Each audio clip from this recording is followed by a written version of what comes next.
നമസ്കാരം. ഏവർക്കും എല്ലാ ദിവസവും വൈകുന്നേരമുള്ള പോസ്റ്റ് മാർക്കറ്റ് റിപ്പോർട്ടുകളിലേക്ക് സ്വാഗതം.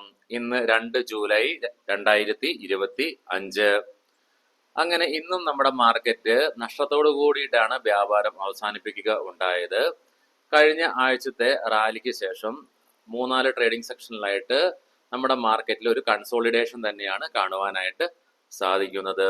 ഇന്ന് നിഫ്റ്റിയിൽ പോസിറ്റീവ് ഓപ്പണിംഗ് ലഭ്യമായെങ്കിൽ കൂടിയും അവിടെ നിന്നും 200-ലേറെ പോയിന്റുകളുടെ ഇടിവ് കാണുവാനായിട്ട് സാധിക്കുകയുണ്ടായി. ഇന്നത്തെ ഓപ്പണിംഗ് റേഞ്ച് തന്നെയായിരുന്നു നിഫ്റ്റിയുടെ ഡേ ഹൈയും. അവിടെ നിന്നും നിഫ്റ്റി ഫോളായി 25,378 എന്ന ലെവലിൽ സപ്പോർട്ട് എടുക്കുകയുണ്ടായി. ആദ്യ ഹാഫിൽ ഫോൾ ആയിരുന്നെങ്കിൽ സെക്കൻഡ് ഹാഫോട് കൂടിയിട്ട് അവിടെ നിന്നൊക്കെ നിഫ്റ്റി റിക്കവർ ചെയ്തു. 25,453 എന്ന റേഞ്ചിൽ നിഫ്റ്റിക്ക് ക്ലോസിംഗ് നടത്തുവാനായിട്ട് സാധിക്കുകയുണ്ടായി. ഇന്നലെ US-ൽ നിന്നും പ്രസിഡന്റ് ട്രംപിന്റെ ഭാഗത്തു നിന്നും ഇന്ത്യക്ക് അനുകൂലമായി പോസിറ്റീവായിട്ട് ഒരു കമന്റ് ഉണ്ടായിരുന്നെങ്കിൽ കൂടിയിട്ടും ട്രേഡ് താരിഫുമായിട്ട് ബന്ധപ്പെട്ട് ഒരു പോസിറ്റീവായിട്ടൊരു ഡീൽ ഇന്ത്യയുമായിട്ട് എത്രയും പെട്ടെന്ന് നടക്കും എന്ന ഒരു അറിയിപ്പ് വന്നെങ്കിൽ കൂടിയിട്ടും നിക്ഷേപകർക്ക് അദ്ദേഹത്തിന്റെ സ്റ്റേറ്റ്മെന്റിലുള്ള വിശ്വാസക്കുറവ് തന്നെയാണ് ഇന്നൊരു പ്രോഫിറ്റ് ബുക്കിങ്ങിന് നമ്മുടെ മാർക്കറ്റിൽ ഇടയാക്കിയത്.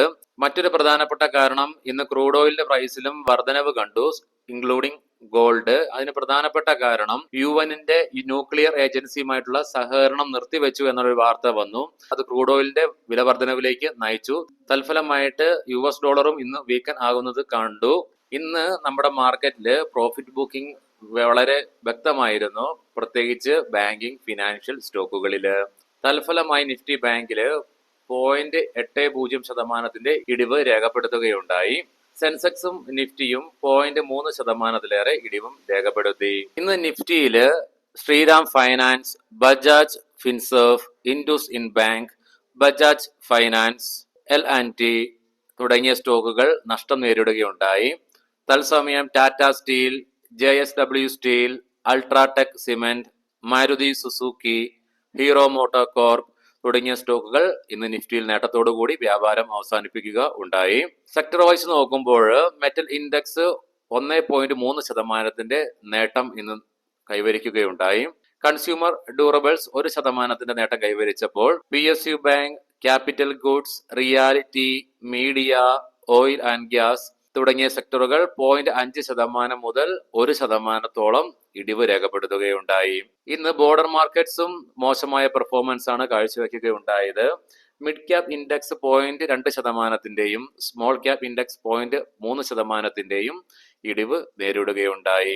ഇന്ത്യൻ രൂപ ഇന്ന് അമേരിക്കൻ ഡോളറിനെതിരെ 18 പൈസയുടെ ഇടിവ് രേഖപ്പെടുത്തിക്കൊണ്ട് 85.71 എന്ന നിലയിലാണ് വ്യാപാരം അവസാനിപ്പിച്ചത്. ഇന്ന് ഇന്ത്യ വിക്സും നേരിയ ഇടിവ് രേഖപ്പെടുത്തുകയുണ്ടായി. ഇന്നലെ US പ്രസിഡന്റിന്റെ ഭാഗത്തു നിന്നും പുതിയ സ്റ്റേറ്റ്മെന്റ് ഉണ്ടായി. ജൂലൈ 9 അപ്പുറത്തേക്ക് ഡെഡ് ലൈൻ നീട്ടിക്കൊടുക്കുക ഇല്ല എന്ന്. അതും മാർക്കറ്റിനെ വലിയ രീതിയിൽ നിരാശയിലേക്ക് ആഴ്ത്തിയിട്ടുണ്ട്. കാരണം മാർക്കറ്റിന് ചെറിയൊരു എക്സ്പെക്ടേഷൻ ഉണ്ടായിരുന്നു ഡെഡ് ലൈൻ നീട്ടി നൽകുമെന്ന്. പക്ഷെ അത് ഒരിക്കലും സംഭവിക്കുക ഇല്ല എന്നാണ് അദ്ദേഹത്തിന്റെ ഭാഗത്തു നിന്നുള്ള അഭിപ്രായം. പക്ഷെ അദ്ദേഹത്തിന്റെ തീരുമാനങ്ങൾ എപ്പോൾ വേണമെങ്കിലും മാറി മറിയാം. തുടർച്ചയായി 5 ദിവസമായി നിഫ്റ്റി റിയാലിറ്റി ഇടിവിലാണ്. അതേ തുടർന്ന് ഇന്നും Raymond reality, prestige estates, DLF തുടങ്ങിയ സ്റ്റോക്കുകളിൽ 5% ഇടിവ് രേഖപ്പെടുത്തുകയുണ്ടായി. 2 ട്രേഡിംഗ് സെക്ഷനിൽ ഇന്നലെ ഇന്നുമായിട്ട് നിഫ്റ്റി റിയാലിറ്റിയിൽ 2% ഇടിവാണ് അനുഭവപ്പെട്ടത്. അതേസമയം ലാസ്റ്റ് 5 ട്രേഡിംഗ് സെക്ഷൻ കൊണ്ട് നിഫ്റ്റി റിയാലിറ്റിയിൽ 6% ഇടിവ് നേരിടുന്നതായിട്ട് അനുഭവപ്പെട്ടു. തത്സമയം ഇന്ന് നമ്മുടെ മാർക്കറ്റിനെ വൻ വീഴ്ചയിൽ നിന്നും ഒരു പരിധി വരെ പിടിച്ചു നിർത്തിയത് നിഫ്റ്റി IT-യുടെ ഇന്നും മോശമല്ലാത്ത ഒരു പെർഫോമൻസിനെ തുടർന്നാണ്. നിഫ്റ്റി IT ഇന്നും നല്ലൊരു പ്രകടനം കാഴ്ചവെക്കുവാൻ കാരണം US ഫെഡ് റേറ്റ് കട്ടിന്റെ ചെറിയ സാധ്യതകൾ പൊങ്ങി വരുന്നുണ്ട്. ജെറോം പവലിന്റെ സ്റ്റേറ്റ്മെന്റിൽ ഇന്നലെ അദ്ദേഹം പ്രഖ്യാപിക്കുകയുണ്ടായി, ട്രേഡ് താരിഫുമായി ബന്ധപ്പെട്ട കാര്യങ്ങൾക്ക് ഒരു തീരുമാനം ആവുകയാണെങ്കിൽ അതനുസരിച്ച് കാര്യങ്ങൾ അവലോകനം ചെയ്ത് ഒരു നിഗമനത്തിലെത്തിയിട്ട് റേറ്റ് കട്ടിനെ കുറിച്ചുള്ള കാര്യങ്ങളിലേക്ക് കടക്കാമെന്നാണ് അദ്ദേഹത്തിന്റെ അഭിപ്രായം. തൽഫലമായി തന്നെ ഇന്ന് ലീഡിംഗ് IT സ്റ്റോക്സ് ആയ ഇൻഫോസിസിലും എംഫസിസിലും TCS ഒക്കെ നേട്ടത്തോടു കൂടിയിട്ടാണ് നമ്മുടെ മാർക്കറ്റിൽ ഇന്ന് വ്യാപാരം അവസാനിപ്പിക്കുക ഉണ്ടായത്. ഇനി നമുക്ക് ഇന്നത്തെ പ്രധാനപ്പെട്ട സ്റ്റോക്കിംഗ് ന്യൂസുകളിലേക്ക് കടക്കാം. മുൻകൂട്ടി ഓർമ്മിപ്പിച്ചു കൊള്ളട്ടെ, ഇതൊരു ബൈ ഓർ സെൽ റെക്കമെൻഡേഷൻ അല്ല. സാംബാഫ് സ്റ്റീൽ ഇന്ന് 34% നേട്ടത്തോടു കൂടിയിട്ട് സ്റ്റോക്ക് ലിസ്റ്റ് ചെയ്യുകയുണ്ടായി.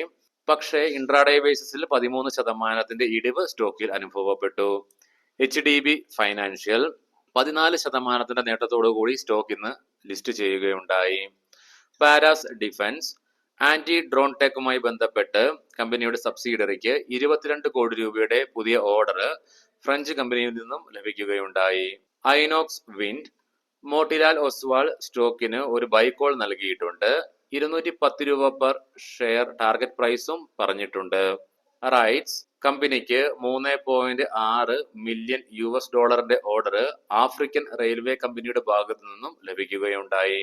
ഇൻഡസ് ഇൻഡ് ബാങ്ക് ഗോൾഡ്മാൻ സ്നാച്ചസ് കമ്പനിയുടെ റേറ്റിംഗ് കട്ട് ചെയ്ത് സെൽ എന്ന റേറ്റിംഗ് നൽകി 15% ഡൗൺ സൈഡ് ആണ് പ്രതീക്ഷിക്കുന്നത്.